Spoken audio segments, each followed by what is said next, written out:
Hello friends, હું જ્યોતિ ગજ્જર સુરતથી. આજે હું તમારી સાથે લગ્ન પ્રસંગોમાં હોય એવું ફરસાણ પનીર લીફાફા ઘરે કેવી રીતે બનાવવા એની રેસીપી શેર કરીશ. આ ફરસાણ ખાવામાં એટલું ટેસ્ટી લાગે કે તમે સમોસા અને કચોરી પણ ભૂલી જાઓ.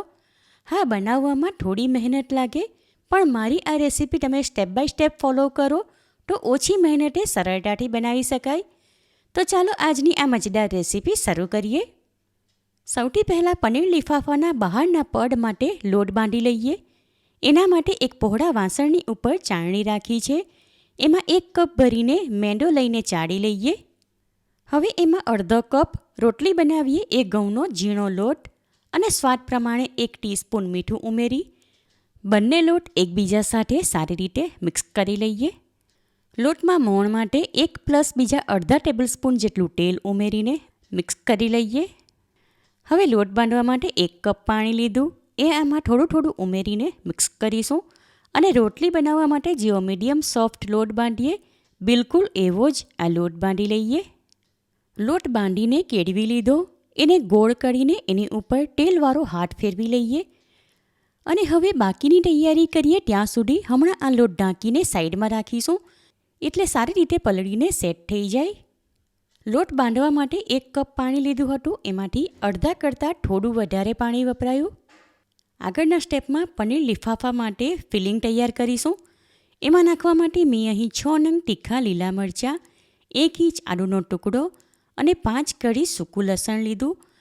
મરચાં અને સૂકા લસણની કળી નાની ટુકડીમાં કાપીને હેન્ડી ચોપરમાં નાખીશું. સાથે એમાં કાપેલું આદું ઉમેરી આ બધું ઝીણું ચોપ કરીશું. હવે એમાં સાથે અડધો કપ ફૂલ ભરી નાની ટુકડીમાં કાપેલું ગાજર ઉમેરું છું. એને પણ સાથે ઝીણું ચોપ કરી લેશું. ફિલિંગ માટે લીલા મસાલા અને ગાજર આવું ઝીણું ચોપ કરી લીધું. હવે બાકીની સામગ્રીમાં મેં અહીં કેટલાક ઝીણા કાપેલા શાકભાજી લીધા. એમાં 1 કપ કોબી, 1/2 કપ જેટલા કાંદા અને 1/2 કપ જેટલા ઝીણા કાપેલા લીલા કાંદાનો લીલો ભાગ લીધો. 1/3 કપ જેટલા ફ્રેશ મકાઈના દાણા લીધા. તમારી પાસે હોય તો લેવાના, ન હોય તો સ્કીપ કરી દેવાના.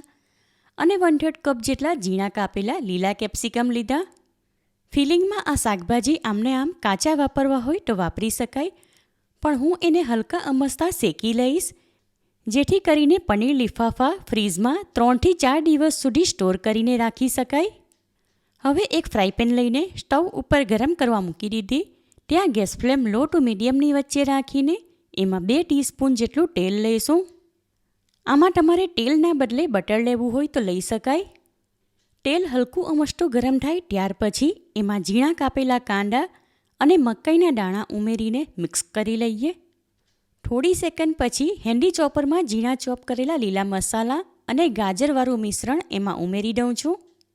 એને પણ સાથે મિક્સ કરીને શેકી લઈએ એટલે લીલા મસાલાની કચાશ પણ દૂર થઈ જાય. હવે આમાં 1 ટીસ્પૂન ભરીને રેડ ચીલી ફ્લેક્સ, અડધી ટીસ્પૂન ઓરેગાનો, અડધી ટીસ્પૂન જેટલો ચાટ મસાલો અને સ્વાદ પ્રમાણે 1/4 ટીસ્પૂન જેટલું મીઠું ઉમેરું છું. આમાં મસાલા તમે તમારા ટેસ્ટ પ્રમાણે પ્લસ માઇનસ કરી શકો. હવે થોડી સેકન્ડ પછી એમાં ઝીણા કાપેલા કેપ્સિકમ અને કોબી ઉમેરી સારી રીતે મિક્સ કરી લઈએ.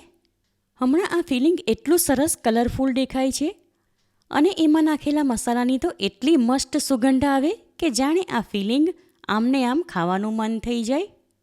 શાકભાજી થોડીવાર માટે સાંતળી લીધા એટલે એમાં જે પાણીનો ભાગ હતો એ બળી ગયો.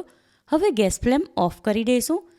ત્યારબાદ એમાં ઝીણા કાપેલા લીલા કાંદા અને 2 થી 3 ટેબલસ્પૂન જેટલી ઝીણી કાપેલી કોથમીર ઉમેરું છું. ફિલિંગમાં નાખવા માટે 100 ગ્રામ અમૂલનું મલાઈ પનીર અને 2 ક્યુબ અમૂલ પ્રોસેસ ચીઝ લીધું. આ બંનેને મીડિયમ કાણાવાળી ગ્રેટર વડે ખમણી લઈશું. પનીર અને ચીઝ ખમણી લીધા. હવે ફ્રાયપેનમાં જે શાકભાજી શેકીને રાખ્યા હતા એને એક મિક્સિંગ બાઉલમાં કાઢી લઈએ. સાથે એમાં ખમણેલું ચીઝ અને પનીર ઉમેરી હલકે હાથે બધું મિક્સ કરી લઈશું. ફિલિંગ તૈયાર છે તો હવે આ ટાઈમ પર એકવાર ટેસ્ટ કરી લઈએ. આમાં મરચું મીઠું બધું જ બરાબર છે અને બહુ જ ટેસ્ટી બન્યું છે. કંઈ પણ ઉમેરવાની જરૂર નથી. હવે આ ફિલિંગ આમને આમ ઢાંકીને હમણાં સાઈડમાં રાખીશું. હવે આગળના સ્ટેપમાં પનીર લિફાફાના બહારના પડ માટે લોટ બાંધીને રાખ્યો હતો એ વાસણ ઉપરથી ઢાંકણ હટાવી લોટ એકવાર સારી રીતે કેળવી લઈએ. હવે લોટની ઉપર તેલવાળો હાથ ફેરવી એના 2 ભાગ કરીશું. એમાંથી એક ભાગ હાથમાં લઈને રોટલી બનાવવા માટે જે સાઇઝના લુવા કરીએ બિલકુલ એ જ સાઇઝના આ લોટમાંથી લુવા કરી લઈએ. જેટલો લોટ હતો એના આવા એક સરખા 11 લુવા થયા. એને ગોળ અને ચપટા કરી લીધા. હમણાં લોટ ઢાંકીને રાખીશું એટલે સુકાઈ ન જાય. હવે આ લોટની રોટલી વણવા માટે પાટલી, વેલણ અને વિખેરવા માટે ઘઉંનો કોરો લોટ લીધો. લોટનો એક લુવો લઈને કોરા લોટમાં લપેટી પાટલી ઉપર મૂકીશું. એમાંથી ફૂલકા રોટલી જેવી પાતળી પણ એનાથી મોટી સાઇઝની રોટલી વણી લઈએ. હવે આ રોટલીનો બંને સાઈડેથી હલકો અમસ્તો કલર બદલાય એટલી શેકી લઈશું. એના માટે બીજી તરફ એક તવી લઈને સ્ટવ ઉપર ગરમ કરવા મૂકી દીધી. તવી ગરમ થઈ ગઈ તો હવે ગેસ ફ્લેમ મીડિયમ તરફ રાખી એમાં વણેલી રોટલી શેકવા મૂકીશું. રોટલીની બંને સાઈડે આવો હલકો અમસ્તો કલર બદલાયો ત્યાં સુધી એને શેકી લીધી. હવે એને તવીમાંથી લઈને એક કોટનના કપડા ઉપર રાખીશું અને ત્યારબાદ બાકીના લોટમાંથી પણ રોટલી વણીને આ રીતે શેકી લઈએ. તમારે આ વણેલી રોટલીમાં ડાયરેક્ટ ફિલિંગ ભરીને પનીર લિફાફા બનાવવા હોય તો બનાવી શકાય. પણ આ રીતે વણેલી રોટલી હલકી અમસ્તી શેકી લેવામાં આવે. પનીર લિફાફાનું ઉપરનું પડ પટ્ટી સમોસા જેવું ખાવામાં ક્રિસ્પી લાગે અને એને ફ્રીઝમાં 3 થી 4 દિવસ સુધી સ્ટોર કરીને પણ રાખી શકાય. હું આ ફરસાણ ફ્રાય કરીને બનાવીશ માટે આ રોટલી શેકી લઉં છું. જેટલા લુવા હતા એ બધાની રોટલી વણીને શેકી લીધી. એમાં મને માત્ર 10 થી 12 મિનિટનો ટાઈમ લાગ્યો. હમણાં આ રોટલી કપડામાં લપેટીને રાખીશું એટલે સુકાઈ ન જાય. હવે આગળના સ્ટેપમાં લાઈ બનાવી લઈએ. એના માટે એક વાટકીમાં 2 ટેબલસ્પૂન જેટલો ઘઉંનો કોરો લોટ લીધો. એમાં હૂંફાળું પાણી ઉમેરીને મિક્સ કરીશું. પનીર લિફાફા બનાવવા માટે ફિલિંગ, બહારના પડની રોટલી અને લાઈ બધું જ તૈયાર છે. તો હવે પનીર લિફાફા બનાવશું. પાટલી ઉપર એક રોટલી લઈને એમાં બરાબર વચ્ચે તૈયાર કરેલું ફિલિંગ 3 થી 4 ટેબલસ્પૂન જેટલું લઈશું. રોટલીના વચ્ચેના ભાગમાં આ રીતે ચોરસ આકારમાં ફિલિંગ ફેલાવીને ઉપરથી સરખું કરી લઈએ. હવે એક સાઈડથી રોટલી વાળીને ફિલિંગ કવર કરીશું અને એની કિનારી ઉપર લાઈ લગાવું છું. હવે બરાબર એની સામેની સાઈડેથી રોટલી વાળીને અહીં ચિપકાવી દઈશું. એ જ પ્રમાણે રોટલીને ઉપર અને નીચેથી પણ અંદરની તરફ વાળીને લાઈ વડે ચિપકાવી દઈશું. આમાં દરેક સાઈડેથી ફિલિંગ કવર થયું કે નહીં એનું ધ્યાન રાખવું. હવે આ પનીર લિફાફા તૈયાર છે. હમણાં એને કોટનના કપડામાં ઢાંકીને રાખીશું એટલે સુકાઈ ન જાય. પનીર લિફાફા ભરવા માટે ઘણા લોકો આ રોટલી ચોરસ આકારમાં કાપીને વાપરે, પણ હું અહીં આખી જ લઉં છું. રોટલીમાં વચ્ચે ફિલિંગ મૂકો ત્યારે એને ચોરસ આકારમાં ફેલાવીને ઉપરથી તવેથા વડે હલકે હાથે દબાવી દેવાનું. હવે આ લિફાફા બનાવવાની બીજી રીત જોઈએ તો આ રોટલીની કિનારીને અંદરની તરફ સામસામે વાળી દીધા બાદ પલટાવી દઈશું. ત્યારબાદ ઉપર અને નીચેના ભાગને પાછળની તરફ વાળીશું એટલે આ પનીર લિફાફાની ઉપર આવી ડિઝાઇન દેખાશે. પનીર લિફાફા તૈયાર કરવાની પહેલી રીત કરતાં આ બીજી રીત મને વધારે ગમી. તમને આમાંથી કઈ રીત ગમી એ મને કમેન્ટ કરીને જણાવજો. જેટલું ફિલિંગ હતું એમાંથી આવા એક સરખા 10 પનીર લિફાફા બન્યા. એને આ રીતે કપડામાં લપેટી એક ડબ્બામાં ભરીને ફ્રીઝમાં મૂકી દઈએ તો 3 થી 4 દિવસ પછી પણ ફ્રાય કરીને ખાવા માટે લઈ શકાય. અને બહારના પડની આ એક રોટલી બચી ગઈ એને પણ ફ્રાય કરીને ખાવા માટે લઈ શકાય. હવે આ પનીર લિફાફા ફ્રાય કરી લઈએ. એના માટે બીજી તરફ એક કઢાઈ લઈને સ્ટવ ઉપર મૂકી દીધી. એમાં થોડું તેલ લઈશું. તમારે એને સેલો ફ્રાય કે એર ફ્રાય કરવા હોય તો કરી શકાય. ગેસ ફ્લેમ હમણાં મીડિયમ તરફ રાખું છું એટલે તેલ જલ્દીથી ગરમ થઈ જાય. તેલ વધારે ધુઆંદાર ગરમ નથી કરવાનું, પણ થોડી વાર પછી આટલું ગરમ થાય એટલે ગેસ ફ્લેમ મીડિયમથી લો તરફ કરી દઈશું.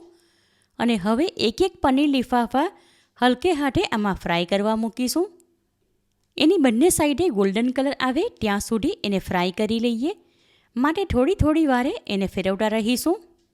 આશરે 4 થી 5 મિનિટ પછી આ પનીર લિફાફા ફ્રાય થઈ ગયા એટલે એની બંને સાઈડે ગોલ્ડન કલર આવી ગયો. હવે એને કઢાઈમાંથી જારી વડે લઈને પેપર નેપકિન પર મૂકીશું અને આ જ પ્રમાણે બાકીના ફ્રાય કરી લઈએ. પનીર લીફાફા ફ્રાય કરી લીધા. એમાંથી એક આ ડીશમાં લઈને વચ્ચેથી કાપીએ તો એનો અવાજ સાંભળીને તમને લાગશે કે એનું પડ ઉપરથી ઘણું ક્રિસ્પી છે અને અંદરથી તો એ ફિલિંગના ભરેલા દેખાય છે. સુપર ટેસ્ટી ગરમા ગરમ ચીઝી પનીર લીફાફા તૈયાર છે. એને ટોમેટો કેચઅપ સાથે સર્વ કરીશું. જોઈને તરત જ ખાવાનું મન થઈ જાય એવા આ પનીર લીફાફા લગ્ન પ્રસંગોમાં હોય એના કરતાં પણ સુપર ટેસ્ટી બન્યા. એકવાર તમે આ રીતે ઘરે પનીર લીફાફા બનાવશો તો ઘરમાં નાના મોટા બધા જ વખાણ કરીને ખાશે અને છોકરાઓને તો ખાવાની મજા પડશે. માટે આ રેસીપી તમે જરૂરથી ટ્રાય કરો. તમને મારી આ રેસીપી કેવી લાગી એ કમેન્ટ કરીને જણાવો. પસંદ આવી હોય તો વિડીયોને લાઇક અને શેર કરો. ચેનલ પર નવા હો તો સબસ્ક્રાઈબ કરીને બાજુમાં આપેલા બેલ આઇકન પર ક્લિક કરો એટલે આવનાર દરેક નવી રેસીપીઓની જાણકારી તમને મળતી રહે. ફરી મળીશું એક નવી રેસીપી સાથે. Eat healthy and stay healthy.